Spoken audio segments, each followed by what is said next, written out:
Too often, pet players unfortunately find this easier said than done, especially if you're a parent, caring for a loved one, or have an overwhelming work schedule, as I know many of you do. That's why today I'm sharing with you 4 steps to make the switch into Petspace as simple, seamless, and sexy as possible.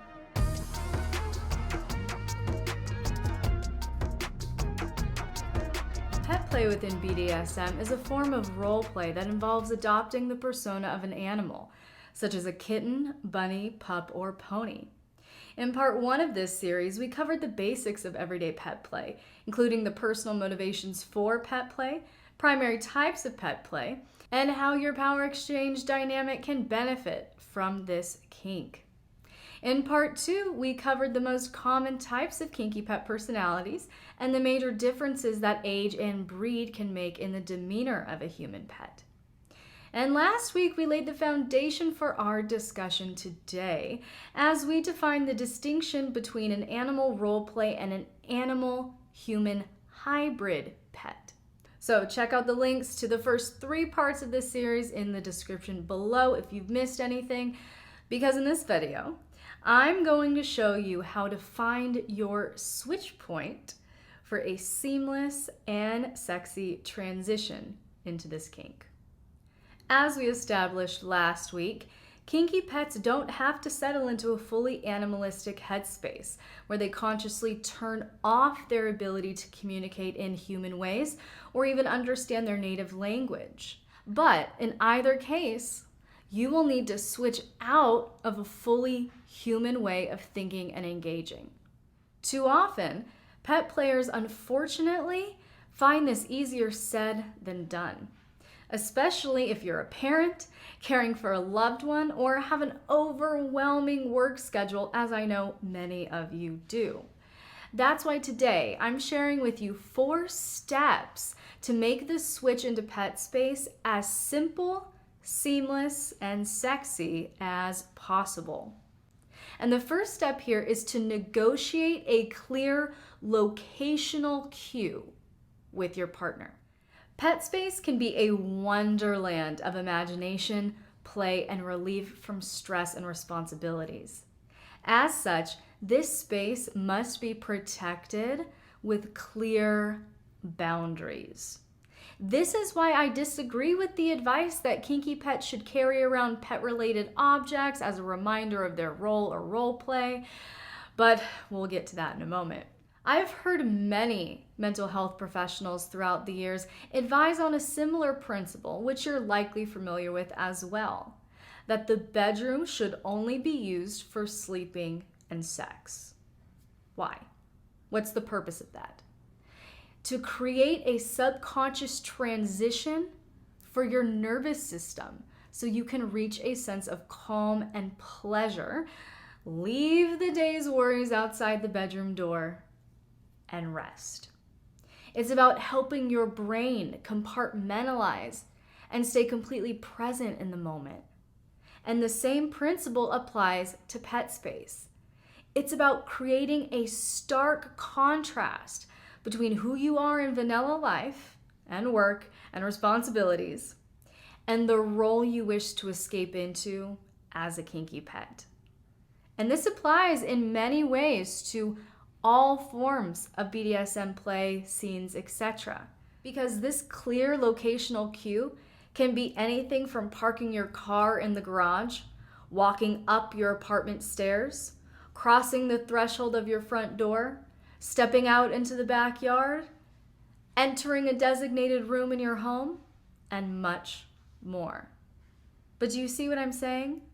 The goal is to cue your mind, emotions, and muscle memory. That as you park in the garage, you're also parking your humanity until the next morning. As you walk up your apartment stairs, you walk away from your vanilla responsibilities. As you cross the threshold of your front door, you cross into a realm of play and rest. As you step out into the backyard, you also step into a primal animalistic side of yourself. As you enter a designated playroom, You enter a sanctuary of release. And like I touched on a minute ago, it's for this reason that I highly disagree with any advice that encourages pet players to try to maintain small degrees of a pet headspace on a 24/7 basis, or keep pet-related items on their person in vanilla settings, all of that. I disagree with that because doing those things will utterly blur the lines, and it's going to damage the boundaries necessary for keeping pet space a very drastic and erotic contrast between a pet player's humanity and all the stress and responsibility therein. If you constantly try to maintain some semblance of pet space in your daily life, you're going to weaken the allure and dull the experience when you enter pet space again. It's like eating your favorite, most decadent meal, right? You crave it. It's your favorite food, right? But if you eat it every day for a month straight, 2 months straight, 3 months straight, it's not going to be your favorite meal anymore. You're going to get burnt out. It's going to become boring, rote, predictable. You're going to lose the taste for it. Without careful consideration and responsible handling, what began as a craving will become rote and boring with unregulated repetition.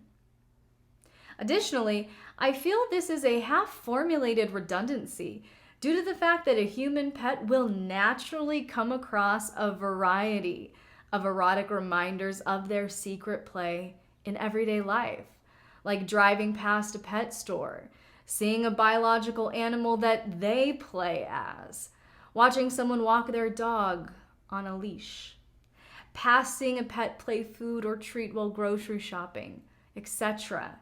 When these moments happen, that pet player's mind will naturally be distracted by their private associations. And it's that moment of distraction, it's that moment of associating in real life what I'm seeing versus my private play, my private time that nobody knows about. This is going to get them craving to get back into pet space again. Remember dominance. Tease and denial is a powerful tool. Forcing your submissive or bottom to fully focus on their humanity in their everyday life is an act of denial. It's an act of denying them that little twinge of pet space. And this act of denial is what will cause them to crave pet space or whatever play they want, whatever play is on the table. But it's going to get them to crave it more and experience deeper gratitude when they do. With that said, the next step here is mindful transition time. All right, the more busy and stressed and overwhelmed and tired you are in your vanilla life, the more time you will likely need to transition into pet space. So give yourself that time, but do so mindfully. Don't just check out. Perhaps you go into your bedroom, remove all your clothes, and curl up in a pet bed for a short nap to decompress. Or you could come home after work and take a shower, meditating on the fact that you're not just washing off your day, you're preparing your mind and body for use to offer to your owner. Don't put unrealistic expectations on yourself or your partner. All right, that's going to sabotage your goal. Whatever method of transition you use to give yourself that time to decompress, do it. All right. I also think part of this mindful transition time should include a transitional ritual. Now, this is not a ritual or protocol required in pet space, but this is a ritual or protocol to give you, as the pet player, that final push you need to sink into pet space. All right. I was recently advising one of the sweet submissives in my community about something similar during a Q&A where she mentioned she and her husband are just so busy and tired at the end of the day. They have crazy work schedules, lots of hours, lots of responsibilities, but they want to play more, right? They're stressed more, they want to release more, play more, right? But she expressed that she was having difficulty getting out of this like badass boss lady mode and into surrendered submissive mode. So this unresolved energy was coming out unnecessarily in defiance, unwanted bratting, and it just wasn't working for this couple. They want to play, they don't want to spend time, disciplining and punishing and all of that, right? So if you're interested in the full story as we kind of go through that together in a little coaching scenario, I've linked the video in this description below so you can watch that. But one of the things I advised for our purposes today was a transitional ritual. She knew she could not be instantly submissive and didn't trust herself to verbally greet her husband when she was still locked into boss lady mode. Super high level of self-awareness. It's awesome. Submissives, take note on that. Self-awareness is key. So she was locked into this boss lady mode, didn't trust herself to verbally engage with her husband. So we came up with a mindful transition process for her, starting with a simple ritual. She's to come home. First thing she does when she walks through the door is to find her husband, kneel before him, and offer a kiss. I believe it was on the hand. And that's it. That was it. No speaking, no further interaction. But in that one simple act, she's mentally and emotionally forced to fight those bossy urges that are still in her system and soften. Now, we're not expecting full surrender, full submission at that point, but it is a cue, it's a trigger for her mind, her body, her nervous system, her emotions, all of that to go, okay, no, we got to fight this. We got to push this down. It's time to release. It's time to take on a different headspace. So for you pet players, this mindful transition time and ritual could look like a scene from one of my pet play stories included in my everyday pet play bundle called Fetch. He reaches for my collar as he speaks. Tell me what this collar means. I'm your kitten, I sweetly answer as I step out of the last small article of my clothing. He returns his attention to me with an unlatched collar. That's right. When I place this around that luscious little throat, your humanity wanes into that of my pet. He kisses my forehead sweetly as he leans in to secure the collar behind my neck. No human thoughts, communication, or actions, he continues as he latches the pink leather securely against me. Just obedience to your owner. The moment he sits back in the dining chair, I fall to my knees and nuzzle his leg. His chuckle is pleased as he leans over me, petting my hair. Yes, just like that, kitten. Good girl. I nuzzle his leg again before sitting up proudly on my knees, waiting for his next instruction. Now, go fetch your tail plug. Now there's much more to this transitional scene, but it's just too explicit for YouTube. So to read all of the juicy bits in the 3 erotic pet play stories included in my everyday pet play bundle, just go over to patreon.com/LXErotica to get instant access.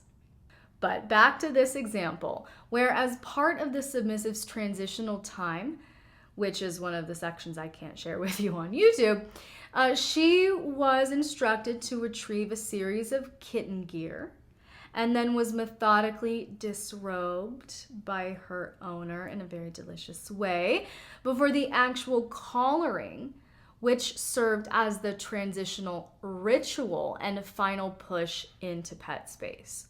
So once you know the clear locational cue that contains the wonderland of imagination that is pet space, and you've gone through a transitional process and ritual, the final tool I would recommend to complete this switch is an aesthetic shift. Now, your gear is not what makes you a pet, but it can absolutely help you adopt a new persona and engage in a more freeing way. For the same reason we have dress rehearsals in the theater. Partially, yes, to make any last-minute adjustments to wardrobe, hair, makeup, lighting, staging, all of that, but also as a more authentic run-through of what the actors are about to perform. Anyone who has done theater can tell you that you're able to access deeper parts of your character and expression because of the costume you're in. The costume gives you the permission to radically step outside of yourself and your normal way of expressing and engaging. It's no different in pet play. But here's the thing.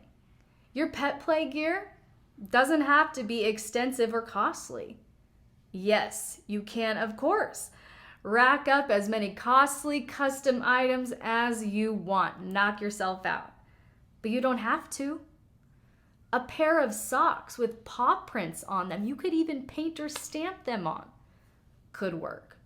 A simple collar from a pet store, a folded up blanket as a pet bed, a tennis ball, a piece of string as toys. Even simply, the lack of clothing can be a powerful aesthetic shift. Just use your imagination because there are so many budget-friendly options. And in my new Everyday Pet Play bundle, I've included a list of over 60 pet play gear, toys, treats, and meals to help you brainstorm some ideas that would be perfect for your dynamic. Just go over to patreon.com/LXerotica to get instant access to this incredible new bundle. All right, so next week, I'm looking at you specifically, Dominants, because we're diving into the most fun and erotic ways to teach and train your kinky pet for maximum success. So be sure you're subscribed and have those notifications turned on so you won't miss any part of this series, and I'll see you next week.